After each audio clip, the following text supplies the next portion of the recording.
Ya baik, itu tadi kita dengarkan bersama pidato Presiden menyampaikan RAPBN 2026 beserta nota keuangan. Tadi disampaikan bahwa RAPBN 2026 ini sudah menyepakati tadi pendapatan ada di angka 3.147,7 T, belanja di angka 3.786,5 T dan defisit di angka 638,8 T dan akan ditekan rencananya tadi Presiden menyampaikan dengan efisiensi dan mungkin juga di tahun-tahun atau APBN selanjutnya bahkan Pak Prabowo ingin defisit tanpa defisit, APBN tanpa defisit dan apakah itu bisa direalisasikan? Kita langsung bedah dan hari ini atau saat ini kita juga kedatangan salah satu narasumber dari Dirjen Strategi Ekonomi dan Fiskal Mas Febrio Nathan Kacaribu. Selamat sore Mas Febrio yang kita tunggu-tunggu dari tadi kehadirannya untuk menjelaskan lebih lengkap nih. Siap.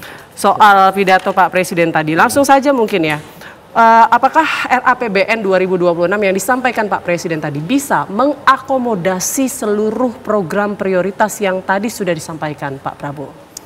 Sangat bisa dan harus bisa. Karena memang ini adalah APBN Pak Prabowo. Ini adalah APBN Presiden Prabowo. Bahwa beliau memberikan arahan sesuai dengan visi dan janji kampanye juga. Bahwa beliau menjelaskan bahwa ingin supaya APBN itu sebesar-besarnya untuk kemakmuran rakyat. Sebesar-besarnya untuk langsung dinikmati oleh masyarakat. Makanya kemudian diterjemahkan menjadi 8 program prioritas yang beliau kedepankan. Yang pertama adalah sudah jelas adalah ketahanan pangan. Yang kedua adalah ketahanan energi. Lalu ketiga di dalamnya secara spesifik karena sangat besar, ini adalah makan bergizi gratis. Tetapi juga selalu menjadi bagian dari human capital kita adalah pendidikan dan kesehatan. Dan tidak lupa adalah pembangunan dari desa dan UMKM. Dan last but not least, pertumbuhan ekonomi kita harus didrive oleh investasi dan perdagangan. Inilah 8 program prioritas Pak Prabowo dan ini yang harus semuanya sudah bisa dideliver di dalam APBN Pak Presiden Prabowo. Oke, nah menarik soal ketahanan pangan yang sebetulnya sudah berjalan juga ya program itu ya. Tapi kan begini, di tengah tantangan inflasi pangan dan distribusi pupuk bersubsidi, apa mungkin upaya yang berbeda yang akan dilakukan ke depan? Di tahun 2025 ini untuk ketahanan pangan kita langsung deliver sebenarnya di first quarter, di kuartal pertama dari 2025 itu sudah sangat nyata. 145 peraturan yang sangat rumit tentang distribusi pupuk bersubsidi itu dipotong menjadi 1 perpres. Kemudian itu memotong rantai birokrasi yang sangat panjang. Akhirnya tanggal 1 Januari jam 00.01 pupuk sudah langsung bisa dideliver. Langsung ada yang membeli pupuk. Dan pupuk langsung bisa terdeliver untuk panen besar awal tahun. Dan itu kemudian membuat produksi padi kita itu 15% lebih tinggi dibandingkan periode yang sama tahun lalu. Dan itu yang membuat saat ini kita punya stok cadangan pangan di atas 4 juta ya, disampaikan Pak Prabowo. Dan ini adalah satu lagi bahwa memang pertumbuhan ekonomi itu satu harus targetnya jelas, terutama petani. Kita petani punya 40 juta orang yang bekerja sebagai petani di Indonesia. Jadi ini adalah hajat hidup orang banyak. Lalu kemudian ketika kita melakukan reformasi, deregulasi, nggak terlalu rumit, simpel saja, memastikan pupuk sampai kepada petani, itu langsung produksinya meningkat, melonjak. Makanya untuk pertanian, sektor pertanian di kuartal 1 2025, sepanjang sejarah belum pernah tumbuh setinggi itu, 10,5%. Dan terutama tanaman pangan. Jadi ini adalah bukti bahwa satu, arahan Pak Presiden jelas, deliver sesuai dengan arahan dan langsung bisa dirasakan oleh masyarakat dan itu menghasilkan pertumbuhan, menghasilkan ketahanan pangan. Sehingga ini menjadi pola yang harus kemudian kita pakai ke depan dengan APBN yang sudah dikemas sedemikian rupa sesuai dengan program prioritas Pak Presiden, kita harus pastikan eksekusinya. Eksekusi ini yang memang harus terjadi. Ya. Oke, cadangan beras sudah menembus angka ya, prestasi ini pencapaian di atas 4 juta ton. Tapi begini, baik kalau misalnya stok beras kita terjaga. Tapi kalau overstock juga ini kan yang perlu diwaspadai karena nanti akan ada pemborosan anggaran. Nah, bagaimana menjaga agar kelebihan beras ini tidak menjadi overstock? Tadi di pidato Pak Presiden sangat jelas dikatakan bahwa Bulog itu mandatnya adalah untuk menjaga harga di petani, artinya untuk kesejahteraan petani, tetapi juga harus menjaga daya beli masyarakat. Jadi sistem yang kita bangun untuk Bulog adalah stabilitas harga bukan hanya untuk petani, untuk menjaga kemampuan mereka untuk berproduksi dan juga menghasilkan, tetapi kita juga harus jaga harga di masyarakat. Nah, ini sistem yang memang harus terus kita pantau dan kita perbaiki. Harga di petani saat ini minimum adalah 6.500 dan itu sudah kemudian mendorong produksi yang sangat masif. Harga di masyarakat ini kita akan menggunakan yang namanya SPHP. Nah, ini harus kita terus perkuat, Bulognya bisa segera merespon terhadap dinamika harga di pasar. Ya. Oke, saya juga tertarik tadi soal program makan bergizi gratis, di mana saat ini kan ada 20 juta penerima manfaat dari MBG, dan ke depan Pak Prabowo menargetkan ada sebanyak 82 juta. Yes. Artinya untuk 20 juta saja kosnya sudah besar, gitu ya. Nah, bagaimana kemudian pembiayaannya nanti kalau misalnya penerima manfaat ini semakin luas, semakin melebar, dan bagaimana menjaga agar defisitnya itu tidak lebih dari 3% atau di angka yang disampaikan Pak Prabowo adalah 2,48%. Kita sediakan uangnya.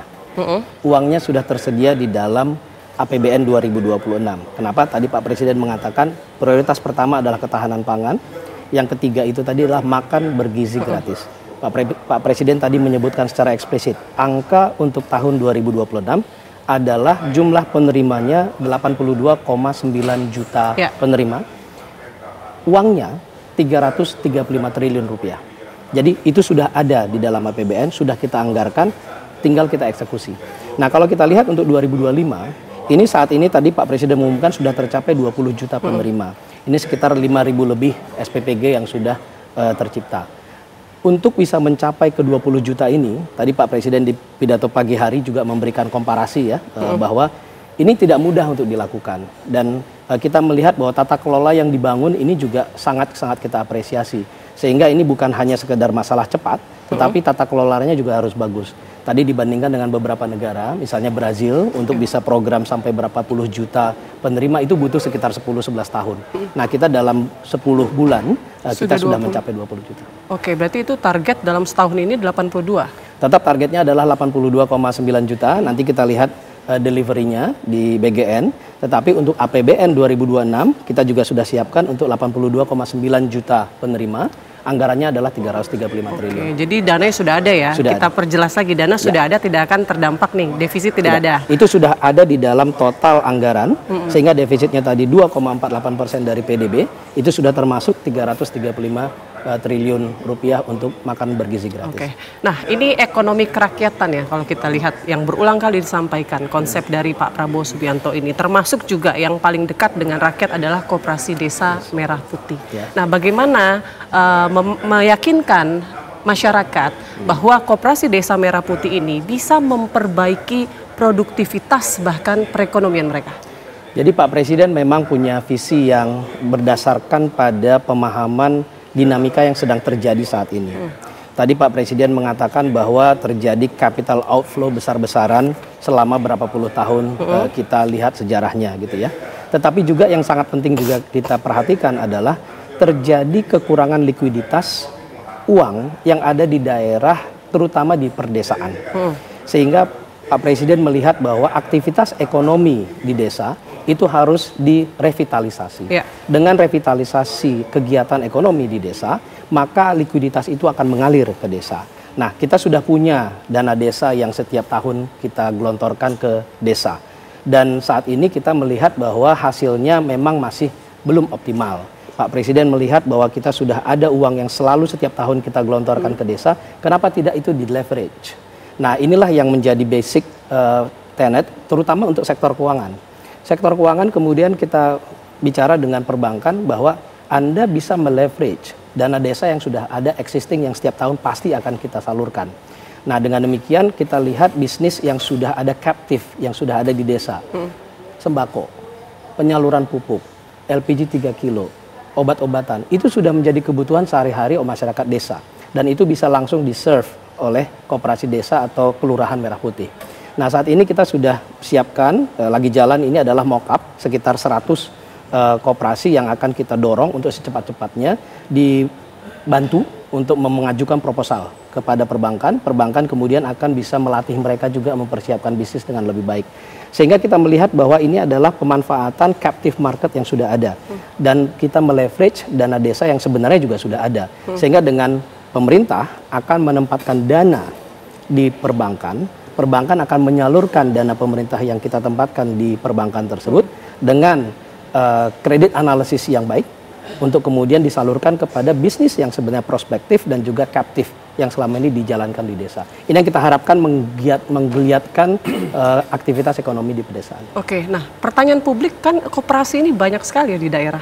Yes. Nah, apa yang kemudian yang membedakan antara koperasi Desa Merah Putih dengan koperasi yang sudah ada saat ini, bahkan sudah bertahun-tahun? Tapi nanti dijawab ya Pak Febrio ya.